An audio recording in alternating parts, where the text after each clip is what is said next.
você tem vamos dizer, uma resposta quase pronta sempre. Você está sempre preparada para a pergunta. Você tem uma resposta um pouco mais ríspida, vamos dizer assim. Você tem uma maneira mais agressiva do que os outros candidatos. Não que seja ruim ou bom e tal. Eu quero dizer se muitas pessoas viram isso de você ontem nas respostas. Você é realmente assim ou você não concorda com o que algumas pessoas viram de você ontem? Olha, se você analisar o discurso de ontem desde o início, você vai ver que no início não foi assim. Conforme as perguntas começaram a ser mais hostis, eu tive que me posicionar de uma forma mais dura. Porque se eu não tivesse esse comportamento, creio eu que vocês estariam colocando nas manchetes não a candidata explosiva, e sim a candidata sem resposta, a candidata insegura. Então eu prefiro ter uma posição firme do que não definir corretamente os meus ideais. Respondeu a pergunta? Então, a gente pode imaginar no seu governo. Dependendo da situação, dependendo do momento, a sua maneira de agir com a situação vai ser diferente também? Acho que nós temos que agir de uma maneira sábia em cada situação. Você não vai tratar um bebê como você trata um adulto. Bebê é dependente, você precisa cuidar dele, você precisa dar carinho, dar assistência financeira. Agora, um adulto, você tem que tratar de maneira madura. Senão ele seria até mesmo ofendido. Se você tenta tratar, se eu te tratasse, oh, bebezinho, não fica legal. É algo assim que não combina. Então não é ter duas caras, e sim ter sabedoria para distinguir o que você tem que ser firme e o que você pode realmente ser mais maleável ou se adaptar conforme as necessidades do problema. E em que partes, em que sentido das suas propostas você vai querer então agir dessa maneira mais firme e em que ideias você vai querer trabalhar dessa maneira mais maleável? Princípios são princípios, não se mudam, não são maleáveis. Agora, como você vai gerir e administrar esses princípios, tem que ser maleáveis. Por quê? Se você tem uma proposta de R$ 1 milhão, mas o governo vai te dar 800 mil, você vai continuar com a mesma proposta? Não tem como. Você vai ter que se adaptar à sua realidade. Então, creio que cada caso é um caso. Para te falar, ó, eu vou ter que fazer isso, isso e isso, você firme. Eu não posso falar isso agora. Eu tenho que analisar a primeira situação. Ver o que realmente é questão de princípio, não muda. Honestidade, parte de ser transparente com nossos eleitores, isso nunca vai mudar. Agora, a forma de nós gerirmos os projetos, isso provavelmente haverá necessidade de uma adaptação. Marcelo, especificamente a respeito do seu governo. Você falou muito da reforma agrária, né, da redistribuição das terras adequadamente. Como a gente vai ter certeza que está sendo feito de maneira correta e quanto que você espera conquistar de terra com essa redistribuição? Bem, primeiramente, eu falei muito nesse assunto porque os jornalistas perguntaram muito disso, né? Na verdade, eu queria que fosse um leque maior, que a gente pudesse falar nos projetos de meio ambiente, pudesse falar nossos projetos de sustentabilidade, de educação, a gente falou um pouco, mas não tanto quanto a gente gostaria. Então, o nosso foco em respostas depende das perguntas dos jornalistas, ok? Agora, a parte de reforma agrária apenas para o necessário. Nós não queremos tirar tudo. Ah, não, você não pode mais ter nada. Não é isso. Agora, nós precisamos de um terreno para a construção daquelas casas populares. Nós não temos aonde construir. Nós vamos precisar da reforma agrária. Só que a reforma agrária não funciona assim. Você tira da pessoa e ela fica sem nada. Você joga um preço tabelado, tem toda uma sequência para a reforma agrária. Primeiramente, quais são os grandes latifundiários? Quais deles estão sendo utilizados? Ok? Quais deles estão sendo utilizados da maneira correta? Certo? Tudo isso tem um cronograma para ser seguido. Depois, qual porcentagem nós podemos tirar? Para não atrapalhar ele, mas ao mesmo tempo conseguir o que o governo necessita para ajudar a população. Ok? E então, isso vai depender muito de cada terreno, cada bloco. A gente primeiro vai ter que fazer um estudo de caso. Okay? E vamos desapropriar não sem retorno, porque conforme a legislação nós temos que pagar conforme o mercado. Entende? Então, essa parte, não pense que nós vamos estar fazendo uma ocupação do MST. Não é isso. É tudo de forma organizada e planejada. Mesmo que você comentou um pouquinho ontem à noite, eu queria que você ressaltasse hoje quais então vão ser as prioridades do seu mandato em Lagoa Bonita. O que vai ser a primeira coisa que, se você fosse eleita, você iria começar a fazer? Qualidade de vida. É algo que envolve muitos aspectos. Daí nós teríamos que ver quais seriam os mais acessíveis conforme os meses, os bimestres iriam passando. Mas, como eu falei ontem, saneamento básico é um.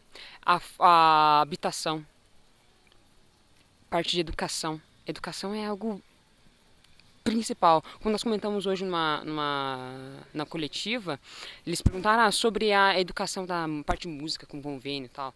Isso daí precisaria de 6 meses. Então, muitos políticos deixam para fazer essas coisas 1 ano antes da eleição. Por quê?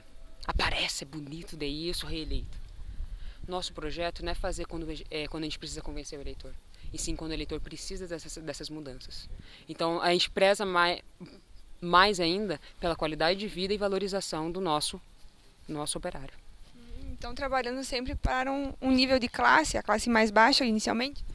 Inicialmente a classe mais baixa. A classe média, por enquanto, ela consegue se sustentar. Agora, a partir do momento que nós estabilizarmos a classe baixa, dermos estrutura para eles terem ferramentas para subir na vida, digamos assim, sim, nós podemos trabalhar com a classe média alta, só que nossa prioridade é quem precisa.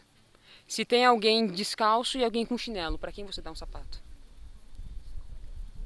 Quem necessita mais, ganha mais. Mais 2 perguntas. A primeira, a respeito do esporte. Esporte é algo esquecido em Lagoa Bonita. Você pretende fazer do esporte uma prioridade ou vai deixar esquecido como vem sendo nos últimos governos? Bem, há uma grande distância entre prioridade e estar esquecido, né? Nós podemos colocar em segundo plano. Mas não em segundo plano assim, quando der certo. Não, algo assim, porque para você fazer, por exemplo, saneamento básico, você precisa de maquinário, retroescavadeira e vai planificar, tem que fazer muitos projetos. Demanda também de recursos financeiros para os projetos de engenheiro, do engenheiro estrutural, do engenheiro arquitetônico, tudo mais, do arquiteto, né? Nós vamos priorizar o que é mais, como que eu posso dizer, para a parte de higiene, parte básica, o que é básico. A partir daí a gente pode investir em quadras poliesportivas, cobertas e não, porque não é caro. Não é caro. Só que a gente não está tendo terreno para construir casas e a gente vai demandar um terreno para construir uma quadra. O que é melhor, você dar uma casa para o pessoal que mora em favelas ou você construir um ginásio? O que eles estão fazendo hoje? Hoje eles constroem o ginásio porque o povão gosta. Só que eles dão uma pseudo-felicidade, pseudo-realização. Nós queremos dar uma oportunidade de vida realmente. Esporte é importante? É. Mas como uma forma imediata pela precária situação do município, nós vamos prezar pela necessidade básica. Podemos, talvez, depois de 1 ano e meio, 2 anos, porque é o projeto que nós temos da parte de saneamento e construção das casas e da reforma agrária, a partir de 2 anos, começar a fazer os projetos para conseguir esses centros recreativos. Se você não sei se você deu uma olhada, a gente tem a prioridade de fazer bosques arborizados. Isso sim. É um espaço para a família, é um espaço para ter recreação. Pode ter esportes ali, mas eu acho que é muito mais lucrativo para a comunidade, não em questão monetária, em questão de valores, de experiência e ambiental também. Nós priorizarmos um bosque, um gramado com árvores, um lugar assim, do que nós fecharmos um lugar com concreto e fecharmos tudo. Sou engenheira, gosto de concreto, gosto de construção, só que eu priorizo a qualidade de vida. A última pergunta é mais pessoal. Como você está conciliando a candidatura, sua vida, estudos, trabalhos? Tem namorado? Marido. Então, a vida, como é que tá? Conciliando tudo? Loucamente! É um negócio assim que tem que fazer arranjo de trabalho para poder fazer coletiva, igual agora eu tive que fazer um arranjo para poder vir aqui estar com vocês. Então, ouvi rumores de que a imprensa talvez esteja não indo muito com a minha cara, porque eu sou muito hostil, mas, gente, eu tô trocando estudar para estar com vocês. Eu tô trocando trabalhar e ganhar dinheiro para poder ajudar vocês a fazerem o trabalho, ok? Então eu vejo assim que Até me perguntaram, logo que a gente saiu da... Quando a gente foi fazer o registro, como que você vai conciliar? Cada decisão que você toma na tua vida, você tem que renunciar a alguma coisa. Então, para essa candidatura, eu escolhi renunciar a algumas coisas. Família? Não. Talvez um pouco do meu tempo livre, um pouco do meu tempo de aula, um pouco do meu tempo de trabalho, tudo ajeitado com o chefe de trabalho, tudo mais, porque não adianta nada eu querer fazer certo e começar a burlar as leis logo na minha vida. Não tem nexo, não tem coerência, ok? Então, acho que é difícil, muito difícil, realmente. Mas ao longo dessa campanha eu pude crescer muito. Eu vejo que vale a pena esses sacrifícios. Só mais uma. Mudando um pouquinho de assunto e de acordo com o que você já comentou agora há pouco, nós temos observado que desde o primeiro dia, desde a primeira coletiva, o comportamento dos jornalistas não foi assim, não foi o que se esperava. Queria saber a tua opinião a respeito do comportamento agressivo e ostensivo, como você mesma disse agora há pouco, dos jornalistas, levando em consideração tudo o sacrifício que você acabou de falar, que está fazendo para estar aqui com a galera. A tua opinião a respeito desse comportamento que eles têm tido em relação não só a você, mas a todos os outros partidos que estão na disputa. Olha, eu creio que essa hostilidade apenas me surpreendeu.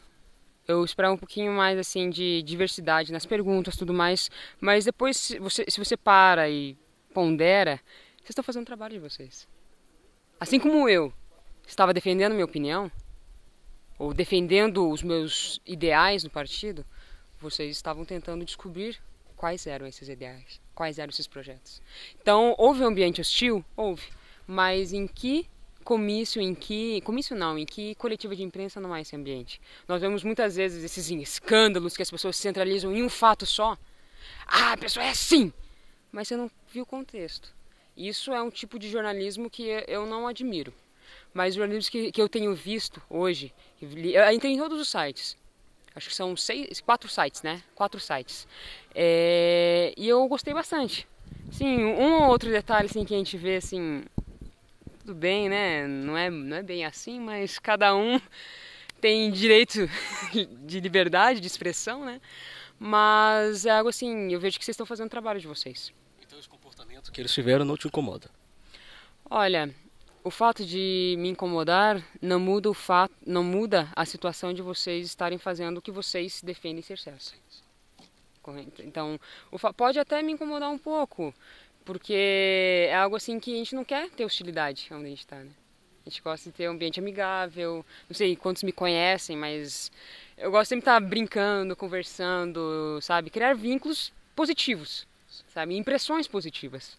Mas tem algumas situações que a gente não consegue, né? Então a gente tem um ideal, mas tem que se adaptar com a realidade. Em relação ainda à questão dos jornalistas, ontem à noite houve aquela discussão, né, com o jornalista Lucas, né, em relação ao terceiro setor. O que você tem a dizer sobre isso agora de uma maneira fora do ambiente da coletiva? Então, até depois de lá, até procurei ele no auditório para dar um abraço nele, conversar. Depois encontrei ele no corredor, falei, desculpa se deu uma palavra assim, mas já tá de boa, tranquilo. Tanto que eu desci, conversei com aquela alta, com o cabelão bem grandão, assim, bem legal. Qual que é? Você sabe? Eu não sei, mas... Daí ela fala, mas não liga não. Daí eu até fiz questão de procurá-lo, porque eu não gosto de sair com essa má impressão, assim. Às vezes a pessoa não leva pro lado profissional, leva pro lado pessoal, isso é muito ruim. Então eu gosto de ter Eu fui atrás dele para ter essa explicação, Lucas, não sabia o nome dele, mas tipo, desculpa lá, qualquer coisa, não foi algo para ofender nem nada. Mas ele já sorriu para mim também, então já ficou um clima bem legal.